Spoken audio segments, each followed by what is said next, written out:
दोपहर के 2 बज रहे हैं। आप देख रहे हैं न्यूज़ 18 इंडिया। मैं हूं आपके साथ प्रीति रघुनंदन। बड़ी खबर आ रही है, पाकिस्तान की तरफ से लगातार हो रही गोलाबारी का भारत ने जवाब दिया है। कल रात पाकिस्तान की तरफ से हुई गोलाबारी का जवाब देते हुए भारत ने पाकिस्तान के 4 सैनिकों को ढेर किया है। यही नहीं, भारत की जवाबी कार्रवाई में पाकिस्तान के कई सैनिक घायल भी हुए हैं। भारत की तरफ से पाकिस्तान के दिए गए जवाब में पाकिस्तान के कब्जे वाले कश्मीर की नीलम घाटी नकलयाल सेक्टर में भारी तबाही हुई है। इस वक्त की बड़ी खबर पाकिस्तान के जरिए आ रही है, जहां पर लगातार पाकिस्तान की तरफ से हो रही गोलाबारी का जवाब दिया है। ये तगड़ा जवाब भारत की तरफ से दिया गया है। कल रात पाकिस्तान की तरफ से हुई गोलाबारी का जवाब देते हुए भारत ने पाकिस्तान के 4 सैनिकों को ढेर कर दिया है। यही नहीं, भारत की जवाबी कार्रवाई में पाकिस्तान के कई सैनिक घायल हुए हैं। भारत की तरफ से पाकिस्तान को दिए गए जवाब में पाकिस्तान के कब्जे वाले कश्मीर की नीलम घाटी नकलयाल सेक्टर में भारी तबाही हुई है। हमारे साथ पवन शर्मा सहयोगी जुड़ रहे हैं। पवन, क्या और अपडेट है इस पे? देखिए, जहां एक तरफ चीन के साथ भारत की सेना वहां लड़ रही है, तो दूसरी तरफ पाकिस्तान कल पूरा दिन सीज फायर का उल्लंघन करता रहा। सुंदरबनी सेक्टर जो रजौरी जिले का है, केरी बटल इलाका, इस इलाके में हैवी मशीन गन फायरिंग और मोटार शेलिंग की गई। कश्मीर के नौगाम सेक्टर में की गई। नीलम वैली की तरफ से काफ़ी ज़्यादा फायरिंग पाकिस्तान की तरफ से की गई और भारतीय सेना ने बीती रात जवाबी कार्रवाई की है। पाकिस्तान को करारा जवाब देते हुए POK के बिम्बर, नक्याल और नीलम घाटी का जो उनका सेक्टर है, वहाँ पर काफ़ी तबाही पाकिस्तान की हुई है। 3 से 4 बड़ी पोस्टें जो फॉरवर्ड पोस्टें थी पाकिस्तानी सेना की, वो तबाह हुई हैं और 4 के करीब सैनिक मारे गए हैं। 1 दर्जन से ज़्यादा जो पाकिस्तानी सैनिक हैं वो घायल हुए हैं, जिनको वहाँ पर जो सोर्सेस बता रहे हैं कि एम्बुलेंस की मूवमेंट वहाँ फॉरवर्ड इलाकों में देखी गई। काफ़ी ज़्यादा वहाँ पर उनके घायल हुए हैं। जिस तरह से लगातार पाकिस्तान सीज फायर का उल्लंघन कर रहा था, तो भारत ने एक बड़ी जवाबी कार्रवाई बीती रात पाकिस्तान के खिलाफ की है। POK में जमकर जो फायरिंग नकलयाल सेक्टर में भारी तबाही हुई है, लेकिन साथ ही बिम्बर में का भी जिक्र आपने किया, जहां पर पहले हमने चेक पोस्टों को तबाह किया था पाकिस्तान की। बिल्कुल, देखिए, बिम्बर जो इलाका है, जो बिल्कुल मेंढर के उस पार का पड़ता है और रजौरी का जो नशारा सेक्टर है उसी के साथ जुड़ता हुआ है। और नक्याल और नीलम घाटी जो कश्मीर के उस पार के इलाके हैं, इन इलाकों से लगातार पाकिस्तानी सेना जो थी वो भारतीय सेना को टारगेट करती थी। लेकिन कल शाम को जिस तरह से पाकिस्तान की तरफ से हैवी फायरिंग हो रही थी, भारतीय सेना ने भी तीनों सेक्टरों में जमकर जवाबी कार्रवाई की है और पाकिस्तान को तीनों सेक्टरों में काफ़ी ज़्यादा नुकसान जो है वो हुआ है। बिम्बर में भी इनकी पोस्टें तबाह हुई है, नीलम घाटी में भी और नक्याल सेक्टर में भी। तो पाकिस्तान अपनी नापाक हरकतों से बाज नहीं आता हुआ। इधर गलवान में 20 जवानों के शहीद होने की वजह से देश भर में चीन के खिलाफ गुस्सा है, जिसे लोग चीनी सामान का विरोध जताकर जाहिर कर रहे हैं। देश भर से ऐसी तस्वीरें आ रही हैं जिनमें लोग चीनी सामान का विरोध करते दिखे। हम आपको 6 तस्वीर इस वक्त दिखा रहे हैं जहां लोगों का गुस्सा साफ नजर आ रहा है। पहली तस्वीर दिल्ली की है, जहां चीनी सामान को जलाकर विरोध प्रदर्शन किया गया, जबकि पश्चिम बंगाल के आसनसोल में और यूपी के कानपुर में भी चीनी सामान और चीनी राष्ट्रपति शी जिनपिंग की शव यात्रा निकाली गई। सामान को जलाया गया। पटना में लोगों ने गधों को चीन के राष्ट्रपति शी जिनपिंग की तस्वीर वाली माला पहना दी, जबकि गुजरात के कच्छ और राजस्थान के चूरू में भी लोगों ने चीनी सामान को जलाया और उसका बहिष्कार किया। और पश्चिम बंगाल के आसनसोल में लोगों ने चीन के खिलाफ प्रदर्शन किया और चीन के राष्ट्रपति शी जिनपिंग की शव यात्रा निकाली। इस दौरान सड़क पर लोगों ने चीन के खिलाफ नारेबाजी की। प्रदर्शन कर रहे लोगों ने चीनी सामान का बहिष्कार करने की अपील की और सड़क पर ही चीन के राष्ट्रपति शी जिनपिंग का पुतला भी जला दिया।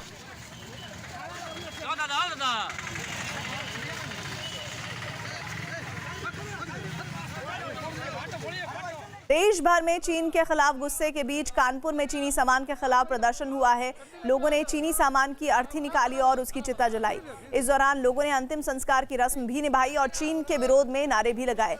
लोगों ने चीनी सामान की शव यात्रा भी निकाली और नाले के पास अर्थी को आग लगा दी, जिसके बाद उसे नाले में फेंक दिया।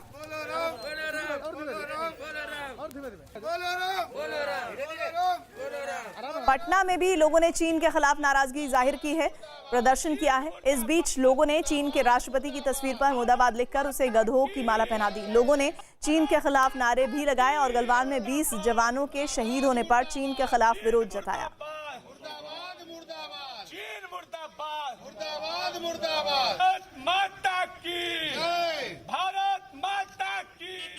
चीन के दिल्ली की जो लक्ष्मी नगर इलाका है, वहां पर भी चीन को लेकर भारी विरोध है। लोगों ने चीनी सामान को जलाकर विरोध किया है। प्रदर्शन के दौरान लोगों ने चीन और चीनी सामान के बहिष्कार करने के समर्थन में नारे लगाए हैं। इस दौरान एक छोटी बच्ची भी हाथ में एक कागज पकड़े हुए दिखी, जिस पर उसने लिखा कि वो चीनी खिलौनों से नहीं खेलेगी।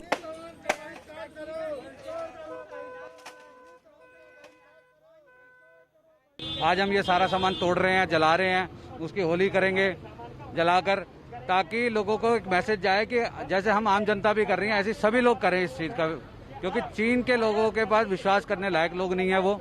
यह चाइना के सामान की जो हमने होली जलाई है वो अपने गुस्से का इजहार किया है। चाइना एक तरफ तो दोस्ती की बात करता है, एक तरफ हमारे 20 जवानों को शहीद कर देता है। और गलवान में चीन से झड़प में 20 जवानों के शहीद होने के बाद देश भर में चीनी सामान का विरोध हो रहा है, जिसमें अब इलेक्ट्रॉनिक बाजार से जुड़े कारोबारी भी शामिल हैं।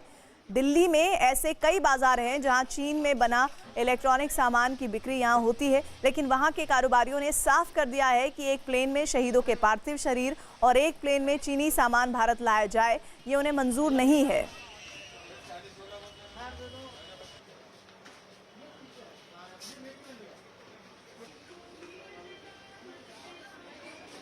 मुर्दाबाद भाई मुर्दाबाद। उत्तराखंड के उधम सिंह नगर में पूर्व सैनिकों ने गलवान में शहीद हुए जवानों को श्रद्धांजलि देने के साथ चीन के विरोध में प्रदर्शन किया है। इस दौरान प्रदर्शन कर रहे लोगों ने चीन और चीनी सेना के खिलाफ नारे लगाए हैं और नारे लिखी तख्तियां वो पकड़े दिखे। पूर्व सैनिकों ने चीनी सामान के बहिष्कार का भी ऐलान किया। मुर्दाबाद भाई मुर्दाबाद।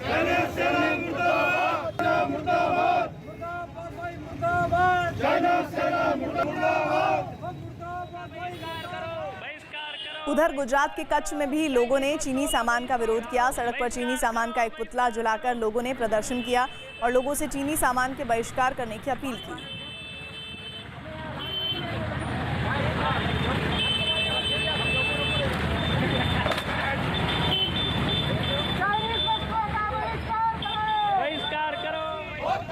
राजस्थान के चूरू में चीन के खिलाफ नाराजगी जाहिर करते हुए लोगों ने चीन के झंडे को जलाया। प्रदर्शन के दौरान लोगों ने चीन के खिलाफ जमकर नारेबाजी की और चीनी सामान को भी एक जगह इकट्ठा रखकर उसमें आग लगा दी। लोगों ने चीनी सामान के बहिष्कार का भी फैसला किया।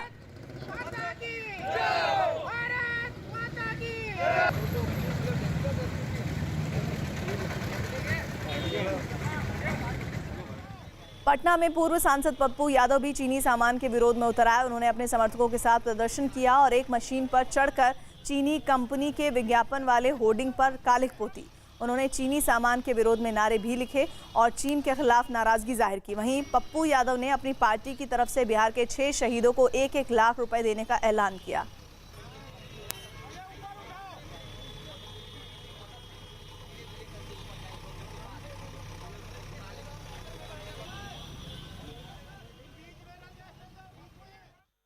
गलवान घाटी में चीन के सैनिकों के साथ झड़प में शहीद कर्नल बी संतोष बाबू पंच तत्व में विलीन हो गए। शहीद संतोष बाबू की पत्नी और बेटे ने उन्हें सैल्यूट कर श्रद्धांजलि दी। बड़ी संख्या में लोग तिरंगा लेकर पहुंचे और भारत माता की जय के नारों के साथ नम आंखों से शहीद संतोष बाबू को अंतिम विदाई दी गई।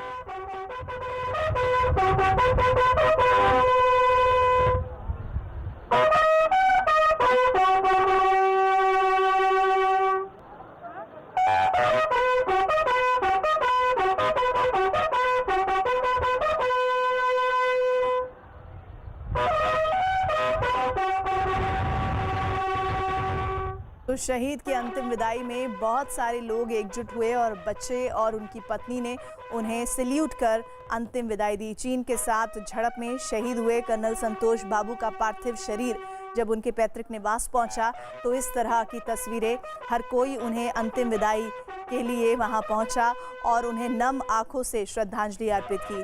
सेना ने पूरे राजकीय सम्मान के साथ इस कर्नल को अंतिम विदाई दी, लेकिन उनका शौर्य अमर रहेगा और उनकी कहानियों को हमेशा याद किया जाता रहेगा।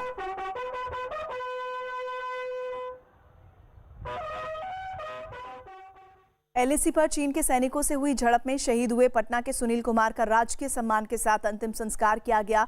इससे पहले उनके पैतृक गांव बिहटा के तारा नगर से मनेर में गंगा घाट तक अंतिम यात्रा निकाली गई। इनमें हजारों लोग शामिल हुए। इस दौरान लोगों ने भारत माता की जय और शहीद सुनील अमर रहे के नारे लगाए। माइक लगाना है एम्बुलेंस पकड़ने के लिए।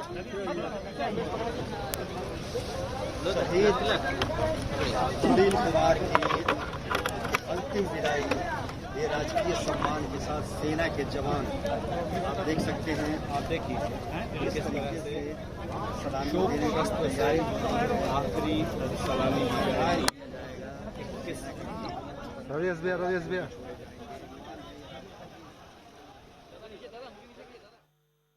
लद्दाख में चीन के सैनिकों के साथ झड़प में शहीद गुरतेज सिंह का आज अंतिम संस्कार किया जाएगा। शहादत की खबर सुनने के बाद पंजाब के मानसा में परिवार में मातम छाया हुआ है। परिवार की महिलाओं का रो रो कर बुरा हाल है। किसान परिवार में जन्मे शहीद गुरतेज सिंह का पार्थिव शरीर आज उनके घर पहुंचेगा। परिवार के मुताबिक उनकी आखिरी बार 15-20 दिन पहले बात हुई थी। शहीद के करीबियों ने सरकार से मदद की मांग की है।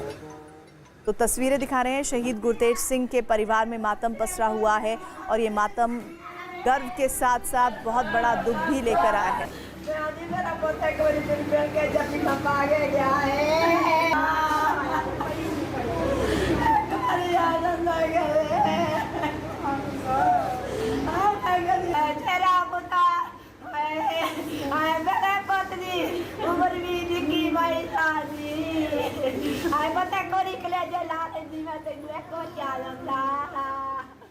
पश्चिम बंगाल के बीरभूम के रहने वाले शहीद राजेश उरान के पार्थिव शरीर का उनके घर पर इंतजार हो रहा है। शहीद राजेश उरान के परिवार वालों का रो रो कर बुरा हाल है। बड़ी संख्या में गांव के लोग शहीद राजेश उरान के घर श्रद्धांजलि देने के लिए पहुंचे हैं। शहीद राजेश उरान साल 2015 में सेना में शामिल हुए थे और कुछ ही दिनों में उनकी शादी होने वाली थी।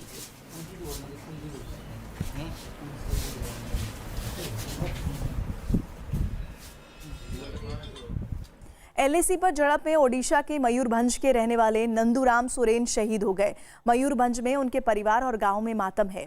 शहीद नंदूराम की बेटी ने अपने पिता की शहादत पर गर्व होने की बात कही। परिवार ने शहादत का बदला लेने की मांग की है।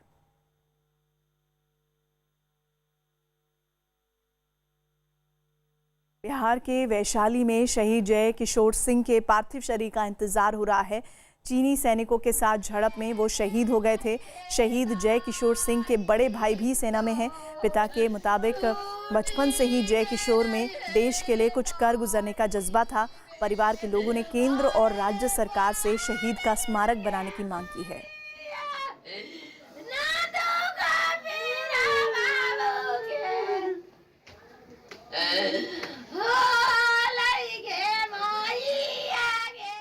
बिहार के भोजपुर के रहने वाले महज 23 साल के जवान चंदन कुमार गलवान घाटी में हुई झड़प में शहीद हो गए, जिसकी खबर मिलते ही परिवार के लोगों का रो रो कर बुरा हाल है। शहीद जवान चंदन कुमार की मई में शादी होने वाली थी, लेकिन लॉकडाउन की वजह से शादी नहीं हो पाई। शहीद चंदन अपने घर के सबसे छोटे बेटे थे और सबसे लाडले थे। परिवार के लोग चीन को मुंहतोड़ जवाब देने की मांग कर रहे हैं।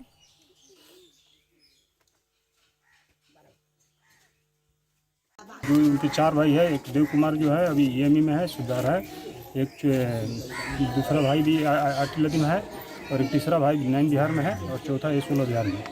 बहुत ही होनहार लड़का था और इसका शुरू से ही था कि हमको सेना में जाना है और देश की सेवा करना है, और देश की सेवा करते हुए देश के लिए शहीद हो गया।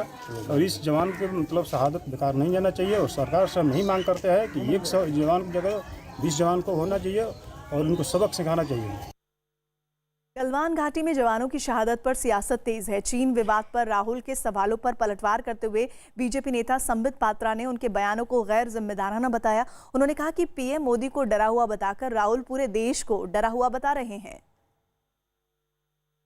प्रकार के भद्दे शब्दों का आप प्रयोग करते हैं हिंदुस्तान की प्रधानमंत्री के लिए, जिस प्रकार का अविश्वास आप हिंदुस्तान के प्रति दिखाते हैं, ये बहुत ही गैर जिम्मेदाराना है और ये बहुत ही दुखद है। राहुल जी, कल आपने एक ट्वीट किया था जिसमें आपने बाइट भी दिया था और कहा था कि प्रधानमंत्री छुपे हुए हैं और आप डरिए मत। बंधुओं, प्रधानमंत्री कोई एक व्यक्ति नहीं होता है। प्रधानमंत्री हम सब का प्रधानमंत्री होता है। प्रधानमंत्री कोई सिर्फ बीजेपी या एक पार्टी का प्रधानमंत्री नहीं होता है। मोदी जी केवल बीजेपी के प्रधानमंत्री नहीं है, वो हिंदुस्तान के प्रधानमंत्री हैं, मेरे प्रधानमंत्री हैं, राहुल जी के प्रधानमंत्री हैं, सोनिया जी के प्रधानमंत्री हैं और आपके प्रधानमंत्री हैं। और संवैधानिक तरीके से, लोकतांत्रिक तरीके से हम सबके प्रतिनिधि हैं, वो प्रतिनिधित्व करते हैं हिंदुस्तान का। ऐसे में जब आप कहते हैं डरा हुआ प्रधानमंत्री, छुपा हुआ प्रधानमंत्री, तो यह आक्रमण आप किसी एक व्यक्ति पर राजनीतिक दृष्टिकोण से नहीं कर रहे हैं, यह आक्रमण आप हिंदुस्तान के ऊपर कर रहे हैं। और हिंदुस्तान किससे डर रहा है राहुल गांधी जी? आप क्या कहते हैं? हिंदुस्तान डरा हुआ है? आप क्या कहते हैं? हिंदुस्तान छुपा हुआ है? 20 जवानों ने शहादत दी है, उनको डरा हुआ बताना, उनको छुपा हुआ बताना देश के लिए ये गैर जिम्मेदाराना बयान है। ये हमें क्षुब्ध करता है। देश आज क्षुब्ध है आपके बयानों से। और आज पुनः आपने एक इर्रेस्पॉन्सिबल ट्वीट किया है। इससे पहले राहुल गांधी ने चीन से झड़प में गलवान घाटी में शहीद हुए जवानों को लेकर एक बार फिर मोदी सरकार पर हमला बोला था। राहुल गांधी ने आरोप लगाया कि सैनिकों को वहां बिना हथियार के भेजकर उनकी जान खतरे में डाली गई। भाई और बहनों, चीन ने हिंदुस्तान के शस्त्रहीन सैनिकों की हत्या करके एक बहुत बड़ा अपराध किया है। मैं पूछना चाहता हूं, इन वीरों को बिना हथियार खतरे की ओर किसने भेजा और क्यों भेजा? कौन जिम्मेदार है? कांग्रेस ने इधर Delhi Meerut semi high speed rail corridor का ठेका चीनी कंपनियों को दिए जाने का मामला उठाया है। पिछले दिनों ही ये ठेका चीनी कंपनी को मिला है। इस मुद्दे को उठाते हुए कांग्रेस महासचिव प्रियंका गांधी ने केंद्र सरकार को घेरा। प्रियंका गांधी ने ट्वीट कर सरकार की रणनीति को चीन के सामने घुटने टेकने वाला बताया है। हालांकि कल ही इस तरह की खबरें आई थीं कि चीन की कंपनियों को दी जाने वाली परियोजनाओं को लेकर भारत सरकार विचार कर रही है और इनको आइडेंटिफाई करने की कोशिश हो रही है। लेकिन प्रियंका वाड्रा ने ट्वीट कर एक बार फिर से साधा है निशाना। उन्होंने क्या कहा है वो बताते हैं आपको। हमारे 20 जवान शहीद हुए हैं, ऐसे में केंद्र सरकार को मजबूत संदेश देना चाहिए। लेकिन सरकार ने Delhi Meerut semi high speed rail corridor का ठेका चीनी कंपनियों को सौंपकर घुटने टेकने जैसी रणनीति अपनाई है। तमाम भारतीय कंपनियां भी इस कॉरिडोर को बनाने के लिए काबिल हैं।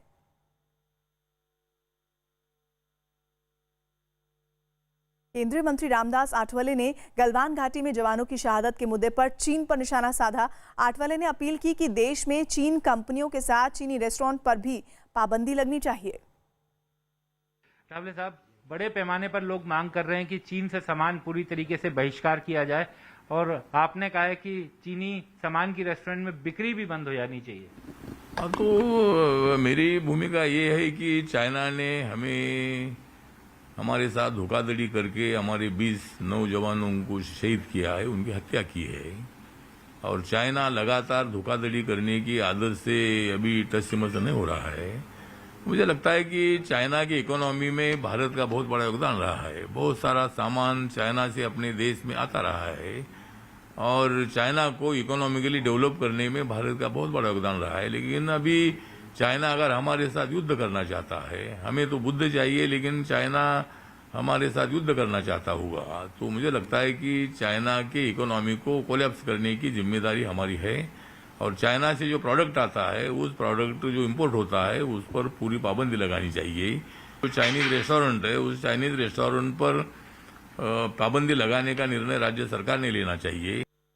इस बीच खबर ये आ रही है कि गृह मंत्री अमित शाह दिल्ली के मुख्यमंत्री अरविंद केजरीवाल और एनसीआर जिलों के डीएम डीसी के साथ बैठक में गृह मंत्री ने सभी को स्पष्ट निर्देश दिया है कि कोरोना के खिलाफ जंग में एनसीआर बतौर एक यूनिट होकर लड़ेगा, न कि अलग अलग जिले या अलग अलग राज्य के रूप में। बैठक में फैसला लिया गया है कि जल्द ही एनसीआर के जिलों में भी कोरोना के आरटी-पीसीआर जांच के जो दाम है वो सभी अस्पतालों में 2400 रुपए किए जाएंगे। ये पहले 4500 रुपए थे। और इसके अलावा एनसीआर के जिलों में जल्द ही एंटीजेंट पद्धति के जरिए भी कोरोना टेस्टिंग की शुरुआत होगी। इसके टेस्ट रिजल्ट आधे घंटे में आते हैं।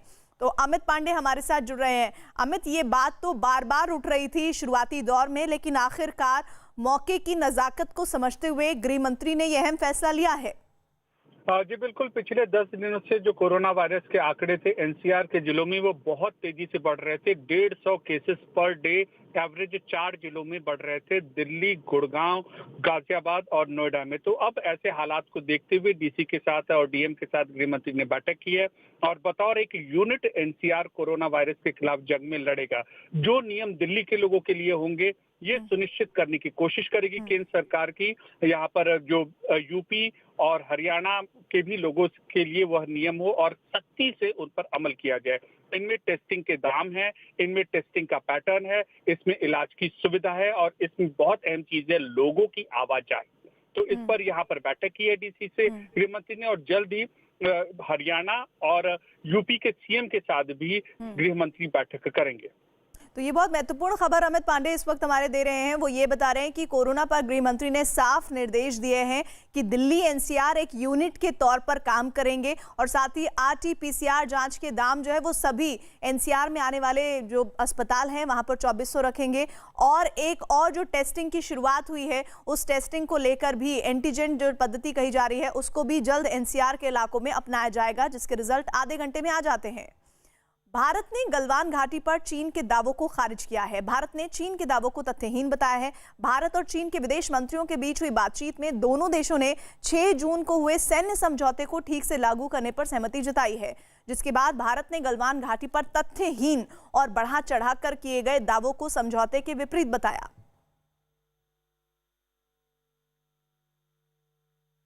भारत के कोरोना आंकड़ों पर नजर डालें तो यहां कोरोना मरीजों का आंकड़ा अब तक 3,66,946 हो चुका है। वहीं इनमें 1,94,325 लोग ठीक हुए हैं, जबकि 12,237 लोगों की मौत हो गई है। फिलहाल भारत में कोरोना से 1,60,384 लोग जूझ रहे हैं। देश के ज्यादातर राज्य कोरोना वायरस से जूझ रहे हैं, लेकिन इनमें कुछ राज्य ऐसे हैं जहां कोरोना की चपेट में आने वाले मरीजों की तादाद लगातार बढ़ रही है और वहां कोरोना की मरीज भी बढ़ रहे हैं। सबसे खराब हालात महाराष्ट्र में हैं, जहां पर कोरोना मरीजों की संख्या लगातार बढ़ती जा रही है। वहां पर मरीजों की तादाद 1,16,000 के पार है।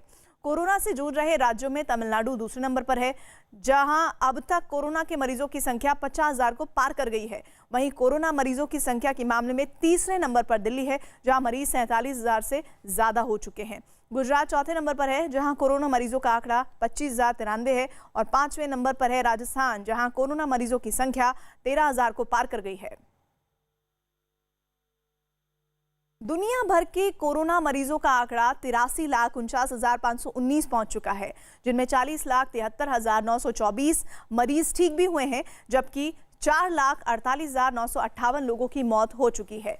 वहीं दुनिया भर में फिलहाल 38,26,637 एक्टिव केस हैं। कोरोना वायरस के कहर से पूरी दुनिया बेहाल है। दुनिया के 188 देश इस वक्त कोरोना महामारी से जूझ रहे हैं, लेकिन कुछ देशों में हालात बहुत खराब हैं। ऐसे देशों में पहले नंबर पर अमेरिका है, जहां कोरोना के मरीज 21,63,000 से ज्यादा हो चुके हैं। वहीं ब्राजील दूसरे नंबर पर है, जहां मरीजों की संख्या 9,55,000 के पार हो गई है। रूस इस लिस्ट में तीसरे नंबर पर है, जहां कोरोना मरीजों की संख्या 5,52,000 के पार हो गई है। भारत चौथे नंबर पर है, जहां पर मरीजों का आंकड़ा 3,66,000 को पार कर गया है। वहीं ब्रिटेन 5वें नंबर पर है, जहां कोरोना के मरीजों की तादाद 3 लाख से भी ज्यादा हो चुकी है। भगवान जगन्नाथ में आस्था रखने वालों के लिए एक बहुत बड़ी खबर। सुप्रीम कोर्ट ने पुरी की जगन्नाथ यात्रा पर रोक लगा दी है। कोरोना के बढ़ते खतरे को देखते हुए सुप्रीम कोर्ट ने रथ यात्रा पर रोक लगाई है। ये रथ यात्रा 23 जून से शुरू होनी थी। एक गैर सरकारी संस्था ने कोरोना की वजह से यात्रा को रद्द करने की मांग की थी। याचिका में दलील दी गई थी कि पुरी की जगन्नाथ यात्रा में लाखों लोग इकट्ठा होते हैं और कोरोना संकट के दौरान इन लोगों को रोकना या भीड़ को नियंत्रित करना मुश्किल है, जिसके बाद सुप्रीम कोर्ट ने पुरी की जगन्नाथ यात्रा पर यह अहम फैसला सुनाते हुए जगन्नाथ मंदिर में होने वाली सालाना यात्रा को रद्द कर दिया। इस दौरान मुख्य न्यायाधीश ने कहा कि अगर हम यात्रा की इजाजत देते हैं तो भगवान जगन्नाथ हमें माफ नहीं करेंगे।